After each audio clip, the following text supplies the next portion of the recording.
Let's go to Matt Canavan now, the National Senator. Matt, good to see you. So the unions have certainly got their tails up at the moment following deals with the business community yesterday. We've got this push from the TWU today, all leading up to the Job Summit this week. On Thursday, that starts. What do you make of it? Well, I think, Peter, most Australians are asking themselves, what's in it for me here? Like, it does seem to be a bit of a inside the club deal, this Jobs and Skills Summit for the union movement and for some elements of the business sector. But it doesn't seem to be, what is this actually solving? What are the problems that exist in people's average lives that this is going to help alleviate? And when I get around talking to people, one of the biggest problems at the moment is people just managing their budgets and paying their bills. Electricity prices due to go up significantly later this year as well. There's nothing out of this summit here about how that helps people. We don't have a shortage of jobs in Australia. We have a problem with lower real wages. We have a problem with sclerotic productivity growth, and there's not much being talked about this. It's just sort of seemingly sweetheart deals for Labor's mates in the union movement. I mean, if it does lead to better wages, that's not insignificant, right? Well, where's that going to happen? I mean, what's the evidence that any of these sort of arrangements will do that? I mean, they're tweaking this better off overall test. Well, yeah, you've got the announcement yesterday. I don't think that's going to move the dial. Yeah, small businesses. It's not going to move the dial in any significant way. What about reforming the gig economy? There's no... Well, again, that's very important, but I've seen nothing on the table here about the specifics of how that's going to help here. Deliver better outcomes for workers. There are complex issues involved with things like Uber and what have you, but again, there's no real meat on the bone here. There's a lot of talk and a lot of chatter, a lot of hot air, but as I say, how does it connect to people's real lives? How does it connect to the issues that people are facing right now in Australia?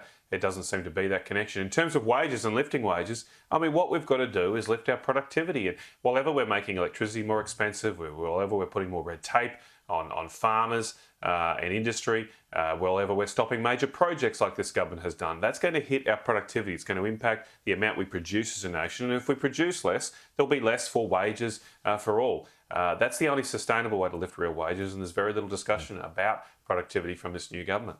Russell Broadbent, he believes that conditions have changed since the Stage 3 tax cuts were legislated. Do you believe that they should still go ahead? Yes, I do, because I think particularly our tax rates on labour, on income from labour are very high relative to world standards, and that does limit again our productivity growth, our competitiveness, and we've got to maintain that. So I always appreciate Russell's views. He comes always with different perspectives, and he's worth listening to. But I think he's wrong on this one. We have some of the highest personal income tax rates in the world, and they cut in at some of the lowest levels of average incomes.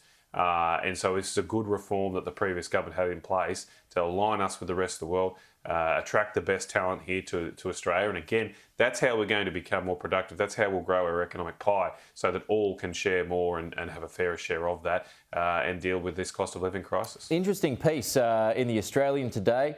Adam Crichton's got this one about small modular nuclear reactors that we could have here in Australia by 2030. Is this something that we need to pursue?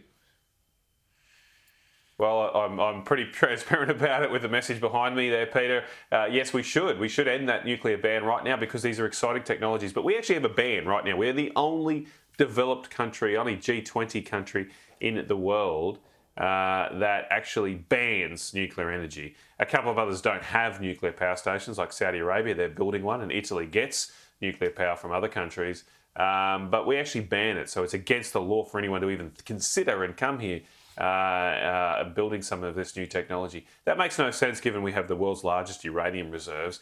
And so with these small modular reactors, which are potentially going to be lower cost once they're mass produced, better suited to our relatively smaller population base, and potentially won't have the waste issues of the traditional nuclear reactors, we should be looking at this. And the first thing we should do is remove that prohibition. So at least some people can consider it. Some investors can perhaps put some proposals to us.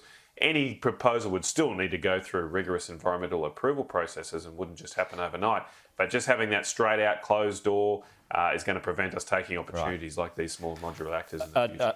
Just while you're here, I've got to ask you, I mean, there's a few eyebrows that have been raised on this Kylea Tink story. So, of course, she's one of the Teal independents, climate-backed Teal independents, and turns out she's got shares in fossil fuel companies. Well, she's done very well. She says the point of that is to be an activist inside the company by being a shareholder. I'm not sure how many shares she owns, but I mean...